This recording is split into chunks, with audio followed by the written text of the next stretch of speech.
Récemment, j'ai eu la chance d'atterrir sur l'île de la Réunion.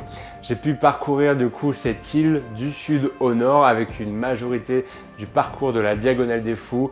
4 jours, 4 étapes, quasiment 200 km pour arriver donc jusqu'à Saint-Denis, au stade de la Redoute. Je vous embarque donc avec moi à travers cette île intense qui est l'île de la Réunion.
Donc cette vidéo va se passer en plusieurs étapes. On va d'abord décrire le parcours et le chemin que j'ai pu parcourir sur ces 4 jours. Ensuite, il y aura une étape sur quel matériel j'ai utilisé pour aller du sud de l'île jusqu'au nord. Donc je n'avais pas de moyen de ravitaillement pendant les 4 jours, donc j'avais vraiment tout sur moi de A à Z. Et ensuite également, même chose sur le côté hydratation et alimentation, comment j'ai pu me débrouiller tout simplement. Alors j'ai pris quelques notes donc avec moi. Donc étape numéro 1, donc moi je logeais donc juste à côté de Saint-Pierre, donc c'est la ville du départ de la Diagonale des Fous. L'idée c'était vraiment de parcourir l'essentiel du parcours de la Diagonale des Fous, mais sachant qu'il y avait des propriétés privées sur une partie du parcours, je ne me suis pas risqué, notamment sur le début, je ne me suis pas risqué à prendre exactement le tracé. Alors, en détail, donc je suis parti donc de Saint-Pierre, donc au début il y a pas mal de canne à sucre, etc., un peu de broussailles, donc c'est pas le plus fun, pas le plus joli à voir, on va dire. Pas mal de pluie également, de brouillard sur les hauteurs de cette étape. Écoutez, il n'y a rien de spécial à dire sur cette étape. Il y a 44 km, 2400 de D+, 890 de D-. Donc c'était quand même une bonne montée avec un petit détour, notamment à Nedbeu, ou Nedbeuf, bref, faites...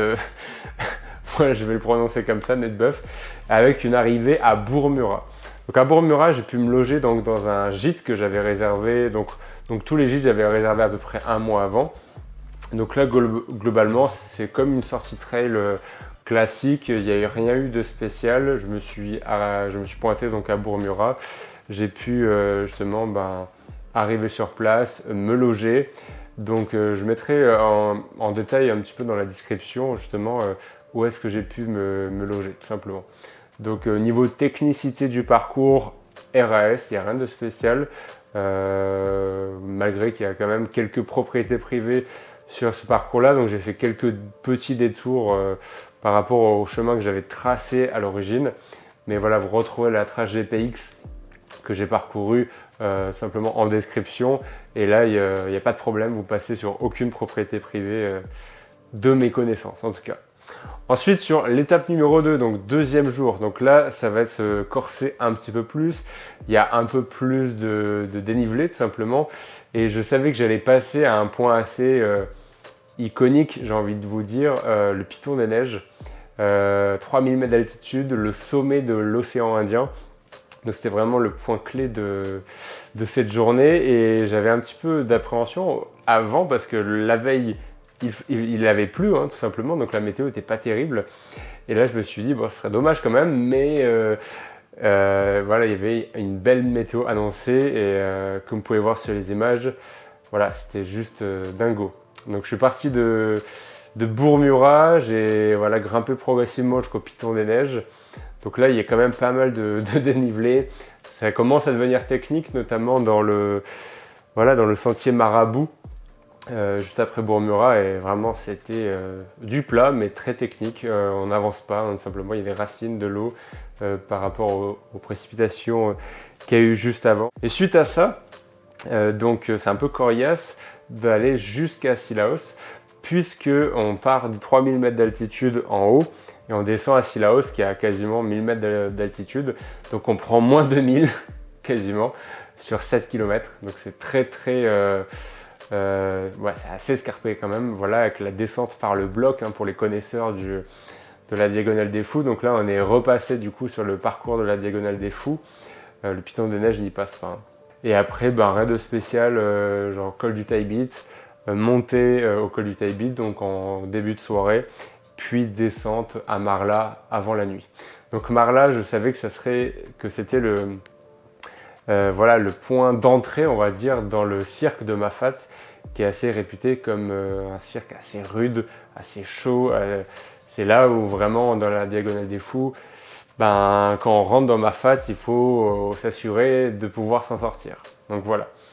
Donc j'arrive donc le jour numéro 2 à Marla. Donc après 48 km et quasiment 3000 de D+, environ. Voilà, tout simplement. Ensuite, on va passer sur l'étape numéro 3. L'étape numéro 3, donc là, je savais que c'était la plus longue parce qu'il y avait tout le cirque de Mafat à parcourir, tout simplement à faire le tour. Donc là, il y a 54 km de parcouru, tout simplement, avec 3400 de D+. Donc c'est quand même un ratio assez intéressant, assez technique, notamment avec un passage assez fou dans le Maïdo. Voilà, le Maïdo qu'on l'a déjà entendu si on est passionné de trail et de la Diagonale des Fous. Je ne savais pas du tout à quoi ça ressemblait. C'est assez raide quand même. Voilà, il y a une bonne montée. Je ne sais plus, il y a 1008 ou 1009 de montée sur... je ne pourrais pas vous dire exactement en kilométrage. Voilà, 8 km. Voilà, il y a 8 km et 1800 de D+. Donc c'est quand même assez raide voilà, à ce moment-là. Techniquement, c'est pas très technique au final dans Mafat, surtout les descentes. Donc franchement, ça allait. Comparé au bloc du jour numéro 2, qui était vraiment atroce. Vraiment, là, cette descente est folle, quoi. Si vous n'aimez pas les descentes, vous n'allez pas aimer cet endroit-là. Mais j'ai pas trouvé ça ultra technique, du coup, sur le jour numéro 3 dans Mafat. Quand on monte, au final, on s'en fiche un petit peu de comment ça peut être technique. Voilà, c'est raide et on pousse sur les jambes, tout simplement. Et après, là, c'était un peu plus galère ensuite dans la forêt, après le Maïdo. Je ne sais plus comment elle s'appelle, cette forêt. C'est la réserve de Saint-Paul. Enfin, voilà, la forêt de Saint-Paul, plus ou moins. Là, c'est un peu plus technique parce qu'il y avait eu l'ouragan qui a eu lieu donc, début d'année à La Réunion. Donc, il y avait quand même quelques arbres couchés à droite à gauche sur les chemins. Et comme il pleuvait à ce moment-là, donc en fin de journée, ça a été un peu plus technique, on va dire, sur cette partie-là. Mais sinon, rien de spécial à déclarer, voilà, pour le parcours. Et je me suis arrêté donc à Sans Souci. Donc Sans Souci, c'est juste avant, voilà, Saint-Paul, etc. Voilà. Jour numéro 4, on est à 47 km et 2300 de D+, mais 3000 et quelques de D-, quelque chose comme ça. Donc beaucoup plus de descente que de montée. Donc au départ de Sans Souci, il fallait traverser la rivière des Galets, où j'ai mis peut-être 30 minutes à savoir où est-ce que je devais passer. Voilà, par quel chemin je devais passer. J'ai fait quelques petits détours, j'arrivais pas à trouver le chemin tout simplement, donc j'ai fini par traverser plus ou moins avec les pieds dans l'eau, voilà, rivière de Galets. Je savais pas qu'il passait dans des chemins pareils, donc voilà, je traverse cette rivière. Je savais que ça allait être une partie assez rapide sur cette dernière journée parce que c'était moins technique et un peu plus roulant, on va dire. C'était le 4e jour, voilà, j'allais arriver simplement à Saint-Denis en ligne de mire, donc c'était assez kiffant de sentir l'arrivée arriver, tout simplement. Pas trop technique, mais là j'ai pu observer un petit peu comment le climat réunionnais était particulier, puisqu'à la possession, je crois pas, juste après la possession, j'ai un passage dans le chemin des Anglais, mais à la possession, c'était vraiment la canicule, il faisait super chaud. Alors j'y étais au mois de juillet, hein, pourtant c'était un peu l'hiver à cette période-là. Il faisait assez chaud. Ensuite il y a le chemin des Anglais, les pierres noires qui reflètent avec la chaleur, plus le chemin qui était infect. Vraiment, on n'en parle pas de ce chemin des Anglais. Quand on dit que les chemins sont, les pierres sont sur le chemin à l'envers, c'est réel, vraiment, c'est impossible d'avancer correctement dedans. Donc, en plus, il y avait la fatigue des 3 premiers jours, un petit peu quand même sur le corps. Et du coup, c'était assez insupportable, ce chemin. Il n'est pas vraiment, c'est pas un chemin très roulant pour pouvoir relancer. Et juste après cette canicule, vient un petit peu l'apocalypse. L'apocalypse, j'ai pris un déluge pas possible. Après la Grande Chaloupe, quand je remonte en direction du Colorado, j'ai même pris des rushs, donc avec ma caméra qui était sur moi. Alors j'ai fait cette erreur de prendre des rushs, donc d'humidifier la caméra à ce moment-là.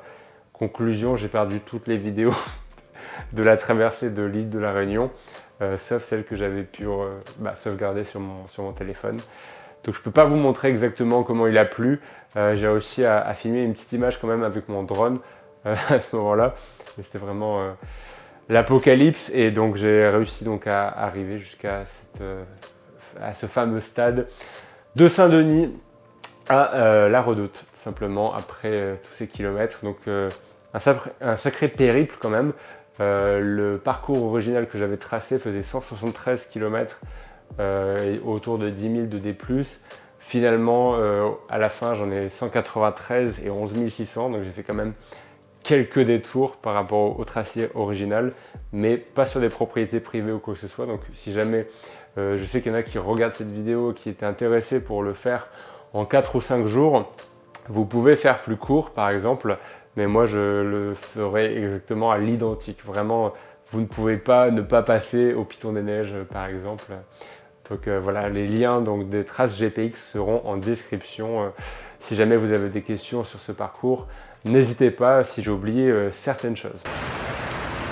Bien arrivé à la Redoute. Comme vous pouvez voir, c'est vraiment le déluge. Le drone a pris l'eau, la caméra a pris l'eau, le téléphone a pris l'eau, mais j'ai réussi à le sécher. Bref, vraiment, quelle descente de fou encore là. C'était vraiment ultra technique. En plus, il y avait de la boue, il pleuvait, mais c'est vraiment un délire. Vraiment, c'est arrivé cet après-midi. Heureusement que ça n'a pas fait ça pendant les 4 jours, mais là vraiment l'arrivée complètement fou quoi. On va passer donc à l'étape suivante, la logistique simplement des logements et de la nourriture. Donc au niveau des logements, 3 étapes où il fallait dormir tout simplement. Donc le jour 1 à Bourg-Murat, donc c'est un gîte où vous avez tout simplement le repas du soir, le petit déjeuner du matin.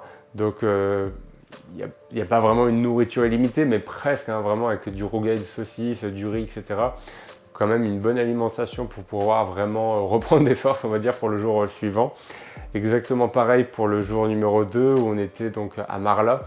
Donc même menu, hein, plus ou moins, rougail, saucisse. Faut aimer le riz hein, et le rougail, mais c'était excellent, vraiment.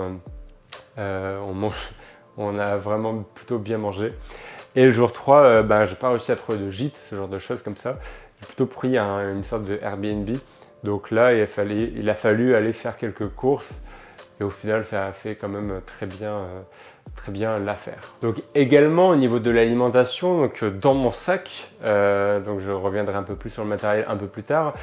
Il fallait transporter tout simplement mon alimentation pour aller donc du sud de l'île de Saint-Pierre jusqu'à Saint-Denis, donc à l'arrivée. Et donc ça faisait un certain poids au départ de cette diagonale des fous plus ou moins revisitée en solo. Donc j'avais des compotes, j'avais des boissons d'effort. Donc boissons d'effort, je suis accompagné, donc je remercie Natural Origin qui m'a fourni simplement c'est un sachet de boissons d'effort, donc biotonique, la pêche, c'est vraiment le number one. Donc c'est une marque qui est d'origine française, d'Ardèche tout simplement. Et justement, c'était l'occasion de tester cette marque et de tester ces boissons isotoniques pendant cette diagonale, pendant cette traversée de l'île de la Réunion. Et j'étais vraiment ravi, tout simplement. Il y a 34 grammes de glucides par sachet, comme ça, c'est assez pratique en plus. Et donc j'en avais, je sais plus combien j'en ai consommé pendant toute cette diagonale, pendant peut-être, ouais, il y a 30 heures. Donc j'avais peut-être 15 ou 20 sachets, plus ou moins. Donc ça a fait vraiment l'affaire. Voilà, une par heure, plus ou moins. Et donc ça permettait justement de gagner en poids, de gagner justement en poids dans le sac par rapport à des compotes ou des bars ou quoi que ce soit, pour un ratio énergie dépensée et portée plutôt intéressant, quoi. Donc ensuite, comme je le disais, donc j'avais des compotes diverses et variées, pas trop non plus comme ça pèse assez lourd, quelques barres également. Et je me suis aussi ravitaillé dans les snacks que j'ai pu trouver donc au cœur de l'île, des fois au plein milieu de Mafate, notamment comme le snack juste avant le Maïdo. Il m'a un peu sauvé la vie parce que voilà, je sautais des repas tous les jours. Au final, je mangeais pas à midi, sauf si je trouvais du coup des snacks qui étaient sur la route. Voilà, il faut bien penser à prendre de l'argent liquide avec soi, parce qu'il n'y a pas forcément la carte bancaire qui est acceptée, surtout quand on est au milieu de l'île. Bien qu'il y ait vraiment la 5G au milieu de Mafate, c'est assez original. Donc Internet passe partout, mais en tout cas la carte n'est pas forcément acceptée partout. Donc voilà, pensez à bien prendre de l'argent liquide hein, si jamais vous faites quelques périples par-ci par-là, donc dans Mafate ou même sur l'île de la Réunion. Ça m'a sauvé donc notamment pour manger donc à Bourmura quand je suis arrivé, donc j'ai mangé dans un snack en arrivant. Également donc sur le jour numéro 2 à Sillaos comme je disais tout à l'heure. Voilà, Sillaos il était à peu près 14-15 heures quand j'y suis passé. J'avais pas mangé depuis le matin, hormis donc les boissons et les différentes ravitaillements que j'avais pu apporter avec moi.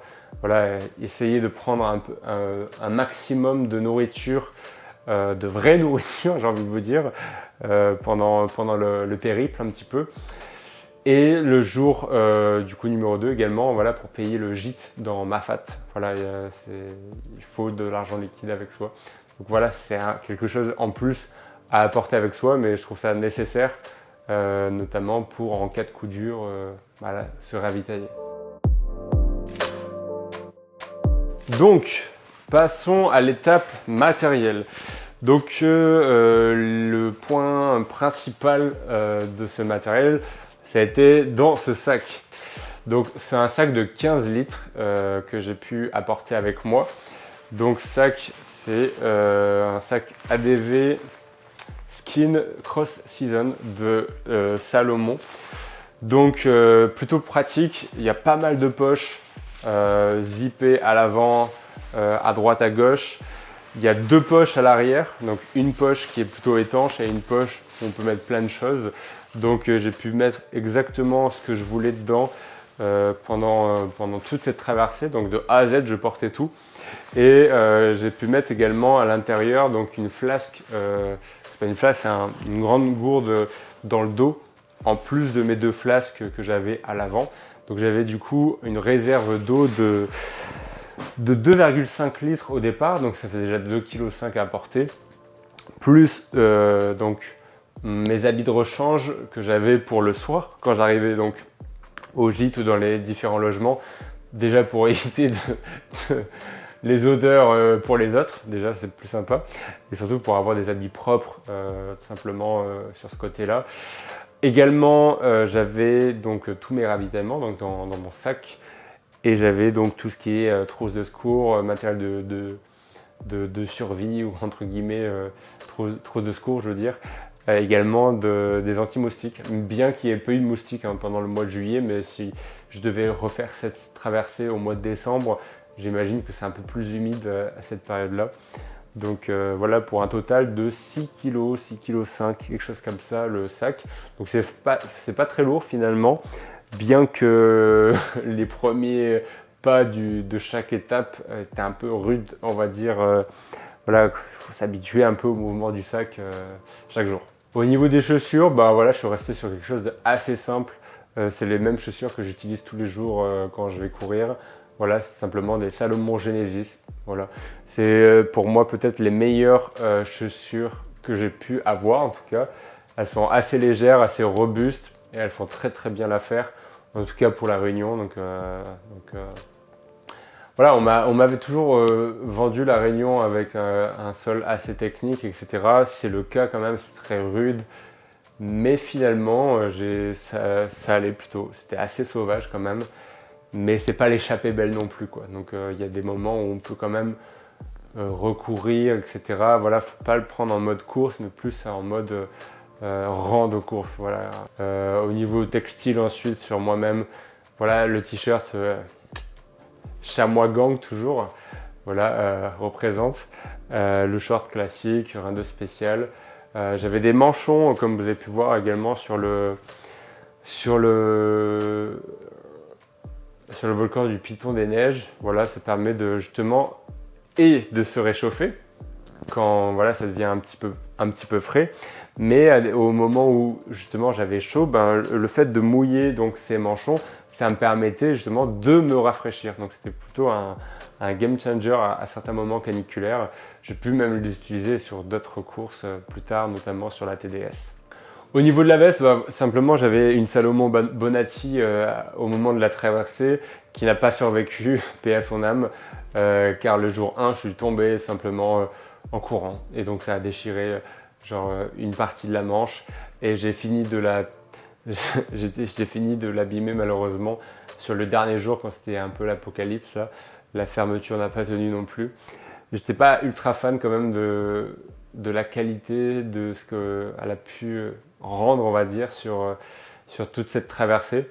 Donc, j'aurais pas tendance à la conseiller. Je suis pas anti Salomon Bonatti, mais j'ai pas été satisfait à ce moment-là, donc pendant cette traversée. Donc je pense qu'on a fait un peu le tour de toute cette traversée de l'île de la Réunion. On a vu le parcours, on a vu l'alimentation, la logistique, l'alimentation, etc. Si jamais j'ai oublié des choses, n'hésitez pas à les poser en commentaire, à poser des questions en commentaire. Voilà, c'est toujours un kiff de partager ces expériences que je peux vivre. Ça me permet de garder des souvenirs également pour moi-même. Et surtout aussi, voilà, j'ai cette chance et ce privilège d'avoir des jambes et un corps qui tient et qui est en forme et qui me permet d'aller d'un point A à un point B, d'aller d'un point A à un point B. Et donc j'espère que ça continuera aussi longtemps parce que je me sens vraiment tellement libre de mes mouvements, libre d'aller voilà, où je veux à la force de mes jambes que c'est vraiment toujours assez enthousiasmant. Donc voilà, je vous souhaite d'avoir voilà, ces capacités de pouvoir voyager, pas forcément traverser une île et faire 200 bornes en 4 jours, mais juste créez-vous des aventures, qu'elles fassent 10, 20, 30 km, peu importe. Et je pense que vous en sortirez toujours grandi avec beaucoup de souvenirs et beaucoup d'expériences. Donc voilà. Je vous souhaite de passer une bonne journée, une bonne soirée. On se dit à très bientôt. La prochaine fois, ce sera du coup, je ne suis pas sûr de faire une vidéo sur cette course-là, mais voilà, la prochaine course à laquelle je vais participer sera la Lyon-Saint-Élion. J'avais fait un inside en 2023 de cette course, donc vous pouvez la retrouver donc, sur ma chaîne YouTube si jamais. On se recroisera peut-être là-bas, hein, si jamais vous aimez le froid et courir dans la nuit. Et sinon, à très vite pour d'autres nouvelles aventures. À bientôt.